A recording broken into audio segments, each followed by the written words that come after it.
It's good, people.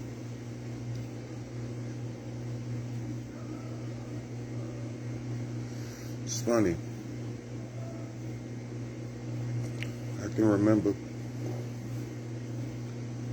meeting, people in Memphis, like famous rappers like Lord Infamous and Coopster, 3 6 Mafia. Meeting other people also, just, in passing at clubs. And it's crazy how, like, when somebody die, like everybody got all of this care and consideration and sympathy, And that, I can understand, people being like bummed out about the death of somebody, but I can remember these same people going through shit, and the same motherfuckers that was be talking about how much they loved them and shit, they was the ones taking them through the shit, took their money, made it so they couldn't get money. See, people always, they love the, and that was like just something I was just thinking about. It ain't got nothing to do with the actual subject I'm finna talk about.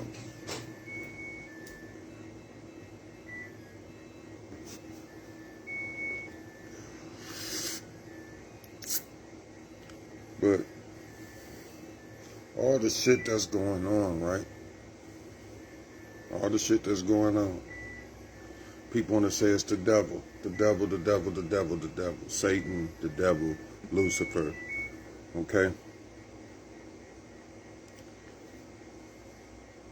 Satan, Lucifer, the devil has never put a physical hand on anybody. That's going to fuck some people up right there, that statement. As much as the devil has been blamed for the shit that we do as humans, right? The spiritual being known as Lucifer, and Lucifer and Satan are two different things, but I'm just going to say the force of evil has never physically put hands or did anything to anybody. This is the influence possessing man. Nothing evil ever gets done unless it's a human hand involved. Ever.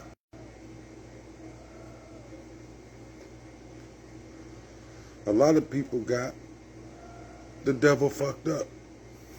And the mechanics of the force of evil, it's a mechanics to it. You have to realize that Lucifer, Satan, the devil, or whatever you consider to be, was allowed to be. The presence was allowed. So, to say every time something happened, and when niggas is killing each other, and when niggas is the ones who overdosing on the drugs, and to say that the devil is at work, or no. The devil may be the master of manipulation, but you are the master of accepting it. You are the masters of perpetrating the vision of the force of evil. Men do that. I'm going to share some spiritual shit, because I'm always just talking about worldly shit and shit, shit going on in the world. I want to talk about some spiritual shit. When I was in my spiritual, time in my life where I was studying spirituality on a lot of levels, look, so I'm just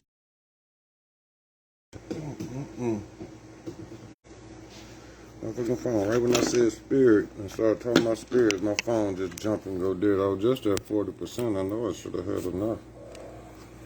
But like people say the devil is a lie. Of course the devil's a lie. What the fuck else is it? We are a lie. We are walking contradiction. Hey. Oh no, you gotta get the fuck up. Get up. Look, what is you doing? Trying to scratch something? So y'all gonna be out of here. Charlie.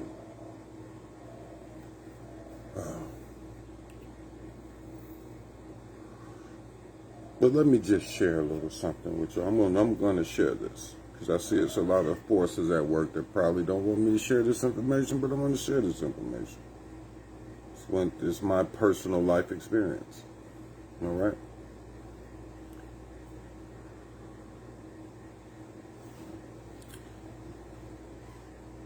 The reason that spirits possess people is not as complicated as one might think. It doesn't have a physical vehicle to travel in a physical realm. So if you wanted to be in a certain realm, but you didn't have the physical capabilities to do that, you would have to hijack somebody else's physical capability. Simple as that. A lot of these niggas, you ain't no demon, you ain't nobody, no nigga that nobody should be scared of. Take away your gun and you are a bitch. None of these people even understand what being a demon is, or a demon is a minion of Satan. A minion. It could be used anyway. It could be thrown away. It's expendable. If any of you had ever been students of the devil or Lucifer or his teachings, you would know that. Calling yourself a demon or saying you're on demon time and all that shit, you're not saying anything, but you're just a disposable piece of shit to be used. You're not a student of Satan or Lucifer. You're not a student of the teachings where the appreciation comes into play. The appreciation of a being that was right next to the creator of the universe, but chose to come down here and play amongst the physically inhabited. So, what y'all don't understand is there's something very simple. A spirit that wants to possess a human will look for the most emotionally and spiritually ignorant. The more emotionally scarred you are, the more ignorant of spirituality you are, you're a target to be possessed. So when you're out there shooting and killing people, that's not your nature. You are human, and your nature, your natural nature is to live. Every living thing is. Every living thing is. Like this damn cat, she's in heat because that's what's been hardwired into us as beings, is to procreate and produce more life. Life is for living. We're here to live it. We're here to get old and die.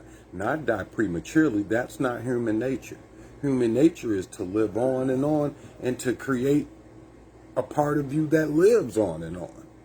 Right? I have a son. That son has children. Those children are a part of me. I have girls. When they have kids, those kids I live on. The representations of me that I laid out here, my seeds, are the reason I live. Life is for living. Anything other than that is not human. It's satanic in nature. You think it's cool to kill somebody for any reason? You're being used. Satan can't move in this world without people to willingly give themselves over for his physical needs. Well, what he needs to do in the world that's physical, he needs you to do it. If everybody was holy, if everybody was righteous, then I guarantee you he'd manifest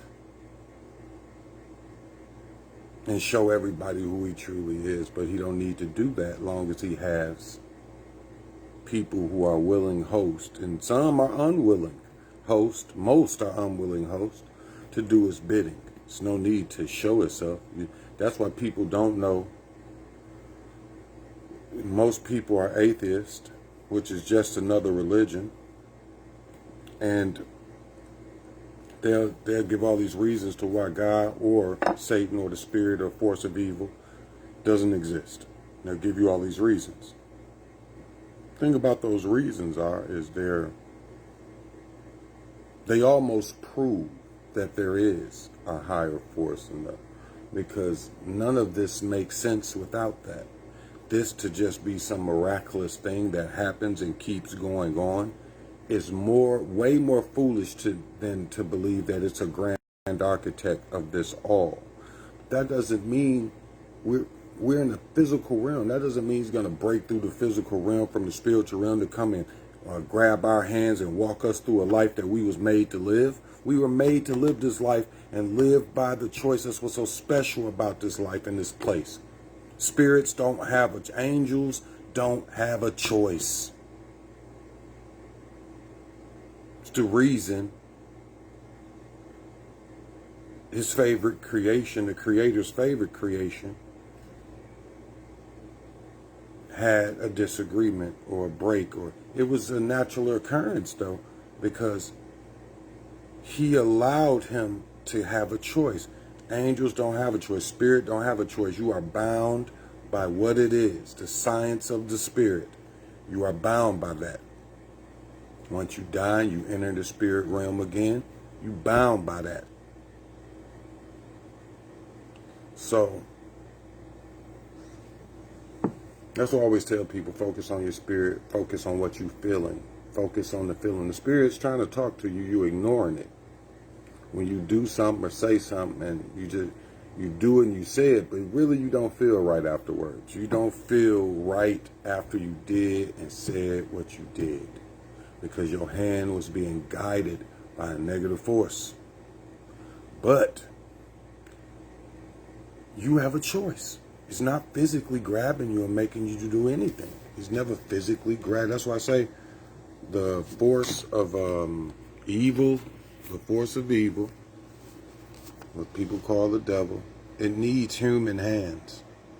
Without human hands, the force of evil, or what people call Lucifer, the devil, or Satan, or whatever you refer to it as, mean nothing without human hand to do the work.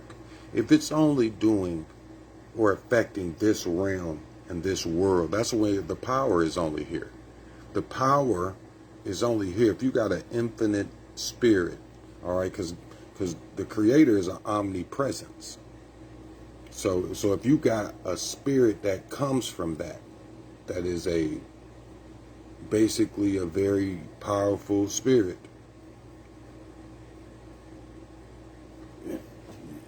You have to understand that these are realms of things that we can only comprehend on a small level. What if you found out that all of this was part of some big scheme and plan to find something out that really had nothing to do with you, and particularly you were just a part of the big thing that was trying to be transferred and known? What we got to do is stop finding things to blame, finding things to say, oh, that's why that happened. That's why that is. And start saying, you know what? Let me control what I can control and make sure that I'm responsible for it. People say, oh yeah, I got angry. I got upset. You're right. You got it. You got it because somebody gave it to you. Something gave you that feeling. Something gave you that. The correct thing would be to say, or a more proper phrase would be to say, I allowed myself to get upset. I allowed the force of evil to possess me or inhabit me, when I should had ignored it because I can ignore it. No matter how mad I get, you always have the option. Sometimes, it can overcome you in a way that you have no control. You feel like you have no control. It has warped your mind into a way that you can't explain. But ultimately, we're responsible physically for what we do. Ultimately, you're responsible for what you do physically in this world. That's why Satan, think about this, and I'm going to end the video with this. Just think about this. This is what I like to do. I like to provoke thought. I don't like to give my opinion and I don't want you to follow my opinion. I want to provoke thought. Look at it like this. All right? Look at throughout time, all of the times that Satan has been blamed for something. People who did horrible things. They either said they did it in the name of Satan, or Satan drove them to do it. Right? I'm like, all right. And this excuse or this reasoning has been accepted in certain instances, right? Think about it, all through history. The devil been blamed for this. It's even a phrase called the devil made me do it. The devil made me do it. You didn't have a choice in the matter. He made me do it, right? Okay. Well, answer me this.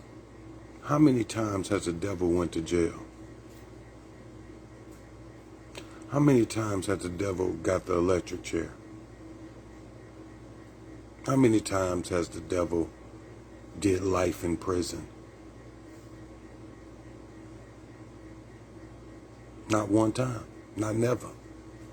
Never been held accountable. Nothing. You held accountable.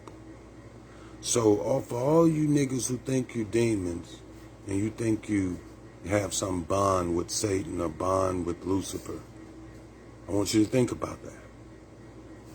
When he gets through guiding your hands through all of these things, and believe me, I know the powers, I know the magic, I know everything behind it. I know it's very tempting. But I just want to let you know, he's not going to go to jail with you. He's not going to pay that price with you. And he's not going to the grave with you. Something to think about.